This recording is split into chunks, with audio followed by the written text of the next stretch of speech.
Bonjour et bienvenue dans Vivante. Vivante est un podcast pour celles qui traversent une période de flou, de fatigue, de vide, mais qui refusent de continuer à s'éteindre. Chaque épisode vous propose des réflexions et des repères pour comprendre ce que vous vivez et rallumer la vie en vous. Voici votre épisode. Depuis plusieurs épisodes maintenant, je vous invite à vous poser des questions. Du coup, je vous invite à aller écouter les épisodes précédents si vous voulez avoir ces questions-là. Si vous me découvrez sur cet épisode 21, je vous invite à aller regarder ce que vous ressentez, ce qui vous convient plus, ce que vous voulez vraiment, la place que vous avez aujourd'hui dans votre propre vie et celle que vous aimeriez avoir. Et peut-être que certaines de ces questions vous ont déjà fait réfléchir, je l'espère en tout cas. Peut-être qu'elles ont fait émerger des choses que vous n'aviez jamais vraiment regardées finalement, parce que certaines de ces questions sont vraiment puissantes et on n'a pas l'habitude de se les poser. Mais aujourd'hui, j'ai envie de vous proposer d'aller encore un peu plus loin parce que après avoir regardé finalement à l'intérieur, faire un peu d'introspection, il peut être aussi intéressant d'aller regarder autour de soi. Et le autour de soi, si vous me connaissez un peu et vous me suivez, vous savez que je veux parler de votre lieu de vie, de cet endroit dans lequel vous passez une grande partie de votre temps, mais que peut-être vous ne regardez plus vraiment. Et si votre maison ou votre appartement, au lieu de vous aider à retrouver votre énergie, en fait, vous en prenez une partie. Drôle de question, non? Alors aujourd'hui, je vais vous donner quelques petits tips, quelques petites astuces, quelques petites choses à aller voir, des choses très concrètes pour justement commencer à regarder votre lieu de vie autrement. Pas besoin d'avoir fait une géobiologie, pas besoin de faire du feng shui non plus, pas besoin d'attendre de vivre un accompagnement complet qui pourrait vous proposer tout ça comme ce que je fais. Mais chacune d'entre vous peut commencer simplement à changer son regard. Encore une fois, cette thématique de changer son regard, mais cette fois-ci, pas par rapport à soi, mais par rapport au lieu dans lequel on vit. Si ça vous fait envie, eh bien, je vous invite à me suivre. Petite visite guidée. Pour commencer, je vais vous inviter à sortir de chez vous. Alors, le faites peut-être pas en direct live, mais retenez les idées. Sortez de chez vous et puis voilà, allez faire le tour du quartier et puis revenez. Revenez chez vous quelques minutes plus tard et cette fois-ci, rentrez pas machinalement comme vous le feriez d'habitude, mais imaginez en fait que vous découvrez cette maison, cet appartement, ce lieu dans lequel vous vivez pour la première fois. Je vais dire maison à chaque fois, ce sera plus simple. Regardez cette maison donc depuis la rue, même si vous êtes en appartement, l'immeuble. Qu'est-ce qui vous accueille là? Qu'est-ce qui est face à vous? Est-ce que c'est propre? Est-ce que c'est dégagé? Est-ce que c'est accueillant? Ou bien à l'inverse, est-ce que vous voyez immédiatement les poubelles qui sont restées là? Pourquoi pas des objets qui traînent, en attendant d'eux servir un jour? Quelque chose qui vous donne déjà peut-être une sensation d'encombrement. Regardez comme ça cette entrée de maison, depuis la rue, depuis votre portail, et puis ensuite devant votre porte. Une fois que vous avez monté les étages, si vous êtes en appartement, devant votre porte d'entrée à vous, est-ce qu'il y a un joli paillasson? Est-ce qu'il y a quelque chose qui vous accueille? Au contraire, il y a des choses qui sont là, une plante morte. Puis, franchissez la porte. Déjà, est-ce qu'elle s'ouvre bien? Est-ce qu'elle grince? Et laissez votre regard ainsi que vos pas vous guider. Est-ce qu'il y a quelque chose sur lequel votre regard bute? Est-ce qu'il y a des chaussures, des manteaux, des sacs, des cartons? Est-ce qu'il y a quelque chose qui vous dérange? Est-ce que vous avez envie, pourquoi pas, de détourner les yeux, de ne pas le voir? Est-ce qu'il y a quelque chose qui vous donne moins envie d'avancer d'un seul coup? Cherchez pas à comprendre, peu importe, observez juste. Observez le sentiment, le ressenti que vous avez quand vous êtes là, parce qu'en fait on vit depuis tellement longtemps, souvent dans notre maison, qu'il y a des choses qui deviennent évidemment invisibles, on les voit plus, on passe devant depuis tellement longtemps, puis on sait en plus pourquoi elles sont là. On sait aussi pourquoi on les range pas souvent, mais on les voit plus. Ils font vraiment partie de l'environnement. Et voilà, l'entrée, c'est quand même le premier espace que vous traversez. Alors, posez-vous cette question toute simple. Est-ce que j'ai plaisir à rentrer chez moi? Est-ce que je peux y entrer facilement? Est-ce que c'est propre? Est-ce que c'est lumineux? Est-ce que ça sent bon? Est-ce qu'il y a des choses, des objets qui vous empêchent de circuler? Est-ce que cette entrée, elle me donne envie d'aller plus loin dans ma maison? En feng shui, l'entrée c'est particulièrement important parce que c'est en grande partie par là que l'énergie entre dans le lieu et va ensuite donc circuler partout. Et cette énergie qui entre dans le lieu, c'est celle qui va vous être utile au quotidien, celle qui va venir vous ressourcer.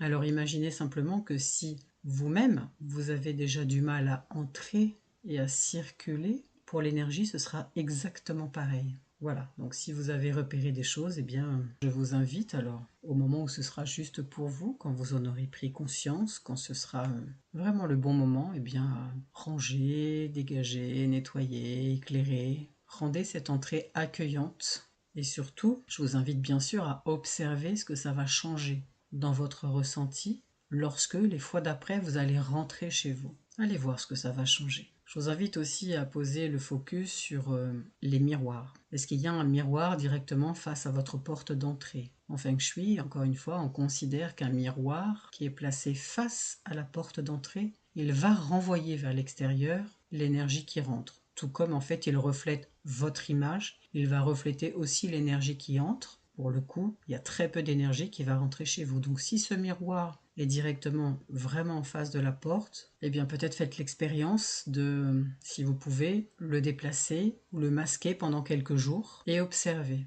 Vous n'avez pas besoin de me croire. Faites vous-même l'expérience. Est-ce qu'au bout d'une semaine, ça a changé quelque chose ou pas pour vous? Je vous laisse expérimenter. Et puis continuez à marcher comme ça dans votre lieu. Est-ce que vous circulez facilement? Est-ce qu'il y a des grands meubles qui obligent à contourner? Est-ce qu'il y a des objets au sol? Est-ce qu'il y a des passages plus étroits comme des couloirs? Est-ce qu'ils sont sombres ou pas? Et surtout, en fait, allez regarder le chemin entre l'entrée et votre chambre.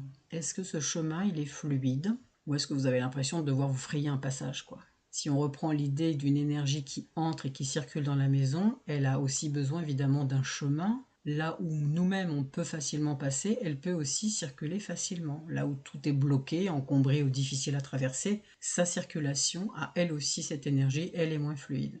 Alors si vous avez un couloir qui est long, qui est sombre, qui est sinueux, peut-être vous pouvez venir aider le regard pour le coup et le mouvement avec une lumière, avec un tableau, avec une couleur, avec une plante, avec quelque chose qui va donner envie d'aller plus loin dans ce couloir, de le traverser. L'idée, c'est pas de venir décorer juste pour décorer, c'est de venir créer un chemin qui va donner envie d'avancer. À vous, à vos invités pourquoi pas, et aussi donc à l'énergie. Maintenant, on va arriver dans la pièce où vous êtes donc censé pouvoir vous ressourcer, récupérer, vous recharger justement en énergie votre chambre. Posez-vous cette question toujours. Est-ce que cette pièce, elle me donne vraiment envie de me reposer? Regardez-la comme si vous la découvriez aujourd'hui. Est-ce qu'il y a des choses qui vous sautent aux yeux, j'ai envie de dire, en disant ah oui, effectivement, ça c'est pas agréable, c'est inconfortable, c'est pas chouette. Prenez vraiment le temps parce que bien sûr votre chambre c'est autant que possible l'endroit où vous pouvez vous déposer, où vous pouvez laisser derrière vous tout ce que vous avez vécu dans la journée, votre corps et votre esprit comprennent progressivement maintenant je peux me reposer là dans cet endroit. Et puis par rapport au placement du lit, on me demande tout le temps s'il faut la tête au nord. L'idée elle n'est pas tout à fait celle-ci.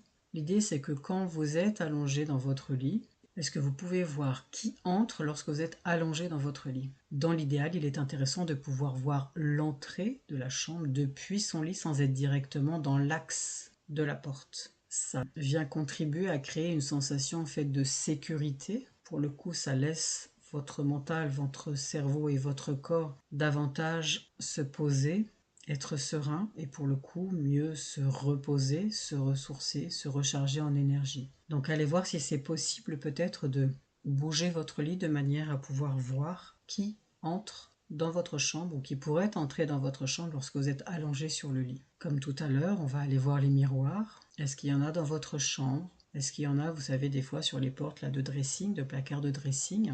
Et pour le coup, lorsque vous êtes dans votre lit, encore une fois, est-ce que vous voyez votre propre reflet? En Feng Shui, donc on évite aussi d'avoir ce miroir qui renvoie directement le reflet de la personne lorsqu'elle est au repos. Là encore, vous pouvez peut-être juste faire un test, masquez-les si vous pouvez, quelques nuits, une semaine, et observez du coup comment vous vous reposez. Alors si c'est un petit miroir qu'on peut décrocher, eh bien décrochez-le, mettez-le ailleurs. Sinon, essayez en mettant la nuit donc peut-être un drap, un rideau, je ne sais pas, un tissu, en tout cas sur ces portes, sur ces grands miroirs, et essayez, observez comment vous dormez pour le coup maintenant. Et puis toujours dans votre chambre, eh bien, je vous invite à aller regarder ce qui est autour de votre lit, dans les meubles, dans votre table de nuit, dans les tiroirs, sous les lits aussi, parce que parfois on peut ranger des choses sous le lit. Et je vous invite à vous demander, eh bien, qu'est-ce qui est là avec vous lorsque vous dormez? Est-ce qu'il y a des papiers, par exemple, qui seraient liés à une période douloureuse, Il m'est arrivé de trouver un jugement de divorce dans une table de nuit, des résultats médicaux rangés comme ça sous le lit, dans un coffre, un tiroir, des dossiers administratifs qui vous préoccupent, des documents de travail, pourquoi pas, des objets qui pourraient appartenir à une ancienne relation, des souvenirs d'une période de votre vie que vous cherchez justement à laisser derrière vous, qui seraient rangés là, sous le lit, ou dans des meubles autour du lit.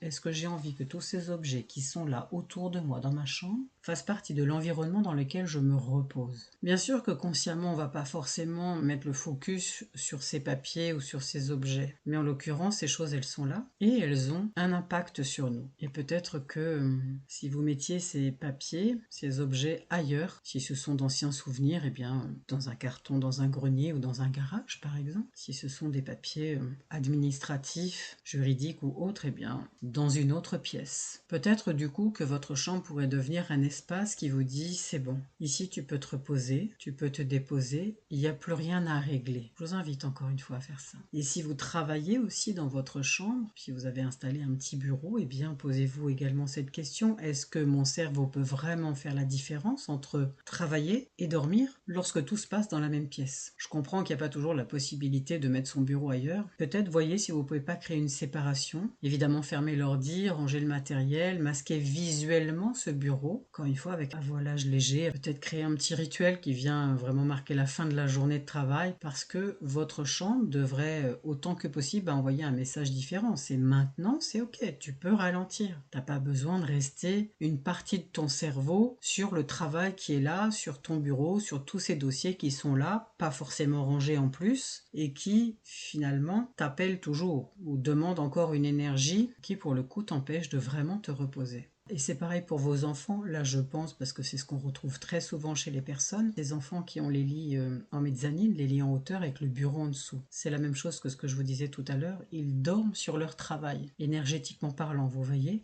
Non, forcément, énergétiquement ça le fait pas. On peut pas dormir sereinement, de manière profonde, quand on dort sur son travail. Voilà, donc allez voir vraiment tout ce qu'il y a là dans votre chambre et finalement ne gardez que ce qui appelle au repos. Et puis au-delà de votre chambre, je vous invite aussi à vous promener dans votre maison, puis de regarder les objets qui vous entourent. Alors on va pas faire le tour de tout, bien sûr, mais comment est-ce que je me sens en présence de cet objet? Pas est-ce qu'il est beau, pas est-ce qu'il a de la valeur, pas qui est-ce qui me l'a offert, etc. Mais est-ce que je me sens bien quand je le vois? Ce meuble hérité là que vous aimez pas, cet objet ramené d'un voyage qui vous plaît plus. Je pense souvent au masque où finalement on a toujours un sentiment de peur. Cette décoration qui a été choisie peut-être par quelqu'un d'autre, vous avez gardé, ou encore une fois des objets qui appartiennent à une ancienne période de votre vie. Bon, ils sont là parce qu'ils ont été posés là et puis quelque chose que vous gardez simplement parce que vous pensez que vous devriez le garder. C'est important parce qu'en fait on vit depuis tellement longtemps dans ce lieu que oui, on finit par ne plus voir certaines choses, ça devient normal,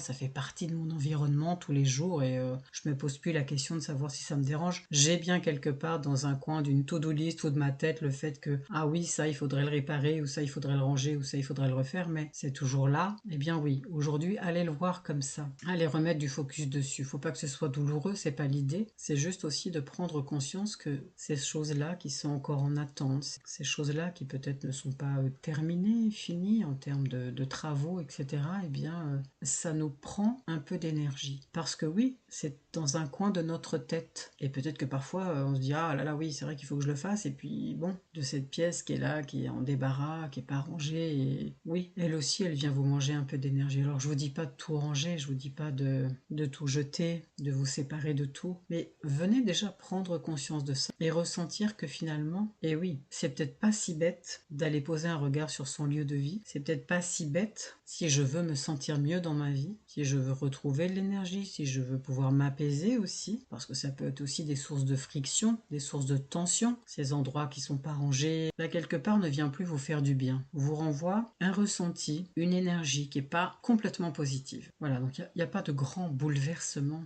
à mener, en tout cas pas à ce moment-là de notre observation et de l'écoute des ressentis, mais je vous invite vraiment à faire ce tour de votre lieu de vie pour voir un petit peu, surtout quand même dans cette chambre et dans l'entrée, qu'est-ce qui pourrait finalement venir freiner, pourrait empêcher donc cette énergie de ressourcement d'entrée.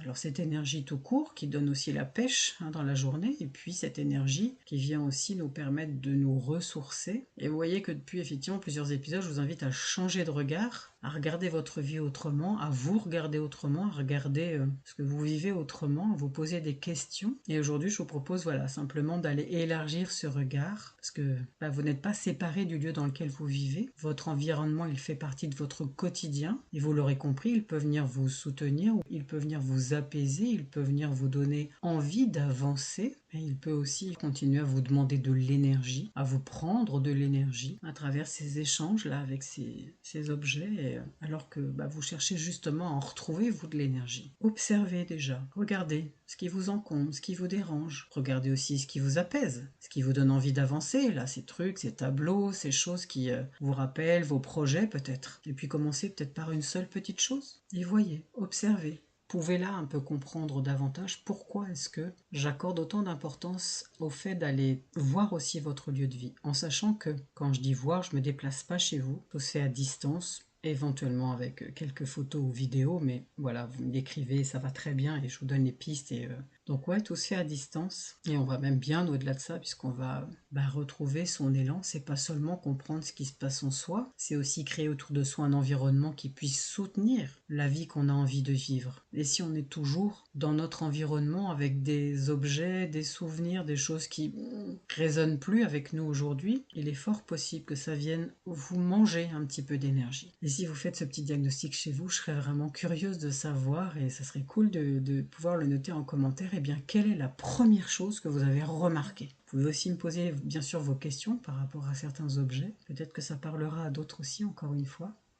Et puis si vous sentez que vous avez besoin d'aller plus loin, avec un regard donc à la fois sur vous, sur votre lieu de vie, sur ce qui peut aujourd'hui vous empêcher de vous sentir pleinement bien chez vous et dans votre vie, et bien voilà, mon accompagnement sur 4 mois est justement fait pour ça. Vous avez toutes les infos en dessous, dans le descriptif, mon téléphone pour m'appeler. N'hésitez pas à vous abonner. N'hésitez pas à retourner sur les épisodes d'avant pour aller trouver les questions qui entament aussi tout ce processus de transformation, de changement. Et je vous rappelle, ouverture de l'accompagnement de groupe mi-septembre. Merci. Merci de m'avoir écouté. Je vous retrouve au prochain épisode. D'ici là, prenez soin de vous et du lieu qui vous accueille. Si cet épisode vous a plu, je vous invite à le liker, le commenter, le partager ou vous abonner. À très vite.